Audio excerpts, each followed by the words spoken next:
ఎమ్మెల్యేల అనర్హత కేసుపై సుప్రీంకోర్టు కీలక తీర్పు. 10 మంది ఎమ్మెల్యేల అనర్హతపై 3 నెలల్లో స్పీకర్ నిర్ణయం తీసుకోవాలని ఆదేశం. కేంద్ర కేబినెట్ కీలక నిర్ణయాలు. సహకార సంఘాలను బలోపేతం చేసేందుకు 2,000 కోట్లు కేటాయింపు. ఇటార్సీ నాగాపూర్ వరకు కొత్త హైవే. పీఎం కిసాన్ సంపద యోజనకు 6,520 కోట్లు. 100 ఫుడ్ టెస్టింగ్ ల్యాబ్లు ఏర్పాటుకు ఆమోదం. అమెరికా సుంకాలపై లోక్సభలో పీయూష్ గోయల్ ప్రకటన. భారత్, అమెరికా వాణిజ్య ఒప్పందంపై చర్చిస్తున్నాం. భారతీయ ఉత్పత్తులను కాపాడేందుకు చర్యలు తీసుకుంటాం. ఎవరి ఒత్తిళ్లకు లొంగేది లేదన్న కేంద్ర మంత్రి. అమెరికా సుంకాలతో భారత ఆర్థిక వ్యవస్థపై తీవ్ర ప్రభావం. బీజేపీ పాలనలో దేశ ఆర్థిక వ్యవస్థ సర్వనాశనం. అదానీ కోసమే ప్రధాని మోడీ పనిచేస్తున్నారన్న రాహుల్ గాంధీ. అమరావతి సుందరీకరణపై సీఎం చంద్రబాబు సమీక్ష. అంతర్జాతీయ స్థాయి ప్రమాణాలతో పార్కులు, హరితవనాలు, గ్రీన్ బెల్ట్ ప్రాంతాల్లో దేశీయ వృక్షజాతులు అభివృద్ధి. రివర్ ఫ్రంట్ కూడా సుందరంగా కనిపించాలని చంద్రబాబు ఆదేశం. సీఎం రేవంత్ రెడ్డిపై నల్గొండ, కౌడిపల్లిలో నమోదైన 2 కేసులు కొట్టివేసిన ప్రజాప్రతినిధుల కోర్టు. రంగారెడ్డి జిల్లా పరిగిలో కాంగ్రెస్ జనహిత పాదయాత్ర ప్రారంభం. పాల్గొన్న పీసీసీ చీఫ్ మహేష్ గౌడ్, మీనాక్షి నటరాజన్, మంత్రులు శ్రీధర్ బాబు, పొన్నం, ఎమ్మెల్యేలు, ఎంపీలు. నెల్లూరులో వైఎస్ జగన్ పర్యటన.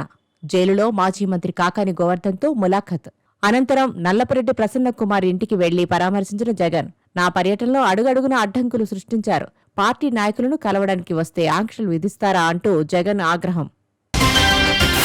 రాష్ట్రాన్ని క్లస్టర్లుగా విభజించి అభివృద్ధికి శ్రీకారం చుట్టాం. ఏపీతో ఒప్పందాలు వద్దంటూ పెద్దిరెడ్డి పీఎల్ఆర్ కంపెనీతో సంబంధం ఉన్న కంపెనీలకు మెయిల్స్ పంపుతున్నారు.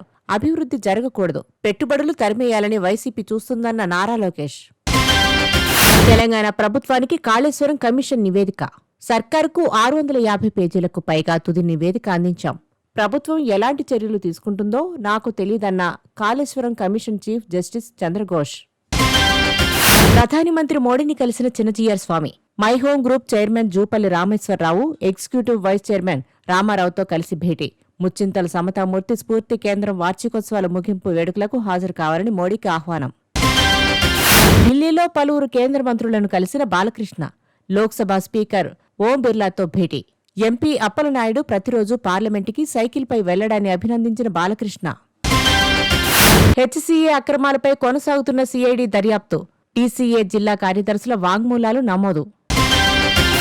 ఆగస్టు 8న టీటీడీ సౌభాగ్యం కార్యక్రమం. ఏపీ, తెలంగాణలోని 50 టీటీడీ ఆలయాల్లో మహిళలకు గాజులు, పసుపు, కుంకుమ పంపిణీ చేయనున్న టీటీడీ.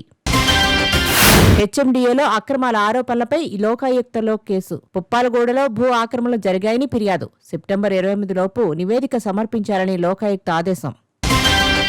లిక్కర్ కేసుతో జగన్ కు వణుకు పుడుతోంది. ఢిల్లీలో జరిగింది కేవలం 100 కోట్ల స్కామ్.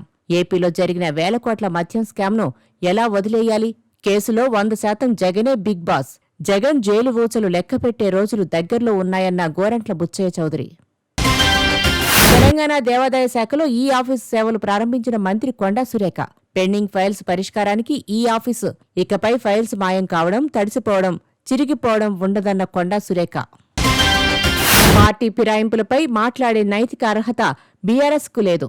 బీఆర్ఎస్ 25 మంది ఎమ్మెల్యేలను కొనుగోలు చేసింది. తలసాని, సబితకు మంత్రి పదవులు ఎలా ఇచ్చారో చెప్పాలన్న కోమటిరెడ్డి.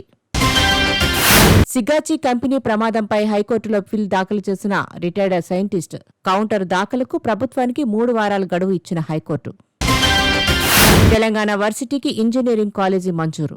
ఈ ఏడాది నుంచి అడ్మిషన్లు. 4 కోర్సుల్లో 3వ విడత అడ్మిషన్లకు అనుమతి. ప్రకాశం బ్యారేజీకి భారీ వరద.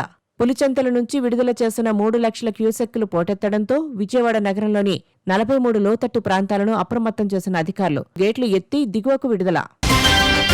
హైదరాబాద్ శివార్లోని ఫామ్ హౌస్లో సిట్ స్వాధీనం చేసుకున్న 11 కోట్ల నగదును బ్యాంకులో డిపాజిట్ చేయాలని సిట్ అధికారులకు ఏసీబీ కోర్టు ఆదేశం. సిపిఐ 4వ రాష్ట్ర మహాసభల పోస్టర్ ఆవిష్కరణ. కాంగ్రెస్తో స్నేహధర్మం కొనసాగిస్తాం. ఖమ్మంలో సిపిఐ 100 ఏళ్ల వేడుకలు నిర్వహిస్తామన్న ఎమ్మెల్యే కూనంనేని. మహిళలను కించపరిచే వారిని జగన్ పరామర్శిస్తున్నారు. జగన్ జైలు యాత్రలు చూసి ప్రజలు అసహ్యించుకుంటున్నారు. తప్పు చేసిన వారిని సమర్థించడం నాయకుడి లక్షణం కాదు. ప్రసన్నను పరామర్శించి జగన్ దిగజారన్న ఎమ్మెల్యే ప్రశాంతిరెడ్డి. తన ఇమేజ్తో ఏపీని ముందుకు తీసుకువెళ్తున్న చంద్రబాబుకు జగన్ శాపనార్థాలు పెడుతున్నారు. గతంలో హెలికాప్టర్ దగ్గర తోపులాట జరిగితే పోలీసుల వైఫల్యాలన్నారు. ఇప్పుడు ముందస్తు చర్యలు తీసుకుంటే ఆంక్షలంటున్నారన్న నెల్లూరు ఎమ్మెల్యే కోటంరెడ్డి శ్రీధర్ రెడ్డి.